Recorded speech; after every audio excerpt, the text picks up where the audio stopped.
ایک مصدر ہے جو اہل زبان نے بنایا ہے. اہل زبان جب ہم کہیں گے اس درس میں تو ظاہر ہے فارسی والے ہوں گے. تو فارسی والے جو مصدر انہوں نے خود بنایا ہے، خود ان کی زبان کا وہ کلمہ ہے، تو اسے کہتے ہیں مصدر اصلی. ٹھیک ہو گیا جی. اور جو فارسی زبان کا لفظ نہ ہو، مثال کے طور پر ظاہر ہے فارسی نے عربی سے الفاظ لیے ہیں، تو ویسے تو ام الالسنہ عربی تو ام الالسنہ ہے، تمام زبانیں عربی سے لے رہی ہیں. لیکن اب یہ ہے کہ جب فارسی نے عربی سے بہت سارا حصہ لے لیا تو اس میں کیا ہوا؟ اس میں یہ ہوا کہ اردو جب وجود میں آئی تو اردو نے بہت سارا عربی کا حصہ براہ راست بھی لیا، لیکن عربی کا بہت سارا حصہ اس نے جو ہے وہ فارسی سے بھی لیا. تو ہم اردو کو تو دو حصوں میں تقسیم کریں گے، لیکن فارسی کو ہم کہہ سکتے ہیں کہ دوسری اگر کوئی زبان جس سے اس نے اپنے الفاظ لیے ہیں تو وہ عربی ہے. ٹھیک ہے جی.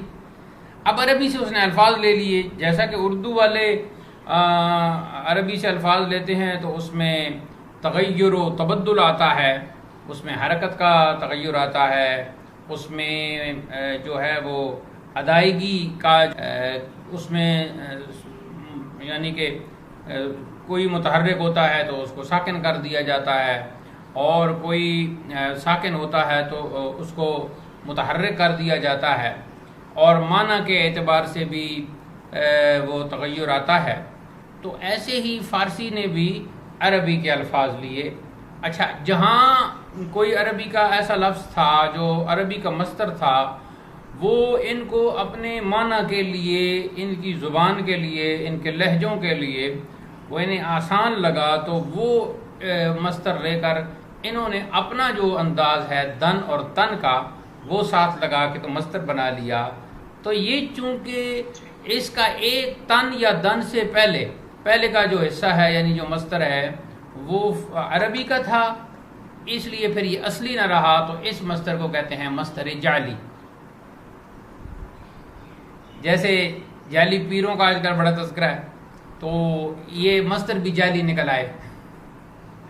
اچھا، اب ہم نے مثال میں دو مصدر پڑھے تھے، اور بھی پڑھے ہوں گے، لیکن میں نے کہا تھا کہ اس کو آپ انڈر لائن کریں. اس میں سے ایک مصدر تھا طلبیدن.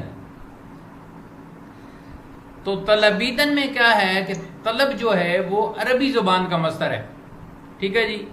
اب عربی زبان کا وہ مصدر ہے تو اس کے ساتھ دن فارسی والوں نے لگایا، دال اور نون، اور اس کو اپنا مصدر بنا لیا، تو بنا لیا طلبیدن.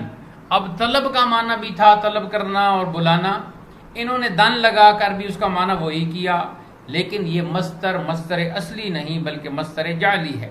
اچھا، یہاں جعلی کا لفظ وہ نہیں ہے کہ بھئی جعلی چیز جعلی ہوتی ہے، 2 نمبر ہوتی ہے، تو پھر یہ مصدر بھی جعلی ہوا، 2 نمبر ہوا، تو پھر اس کا معنی بھی 2 نمبر ہوا. نہیں، ایسی بات نہیں ہے. اس کو جعلی کہنے کی وجہ صرف فارسی زبان کے اعتبار سے ہے کہ یہ فارسی زبان کا مکمل لفظ نہیں تھا، بلکہ فارسی والوں نے عربی سے لیا طلب، اس کے ساتھ انہوں نے لگایا دن اور انہوں نے بنا لیا. اچھا، ایک اور مثال جو ہے وہ میں نے بتائی تھی فہمیدن. فا کی پٹی میں ایک اور مصدر میں نے لکھوایا تھا فہمیدن. تو فہمیدن جو ہے فہم عربی کا مصدر ہے. ٹھیک ہے جی. تو اس کا معنی بھی سمجھنا تھا، اور خاص کر سمجھنا تھا عربی میں. تو سمجھانے کے لیے عربی میں تفہیم استعمال ہوتا ہے. تو فہم کے ساتھ انہوں نے دن لگایا تو بن گیا جی فہمیدن، یعنی وہ یا اور دال نون کا اضافہ کر دیا. اب فہمیدن کا معنی ہے سمجھنا، تو یہ بھی مصدر جعلی ہوا. جعلی کس اعتبار سے ہوا؟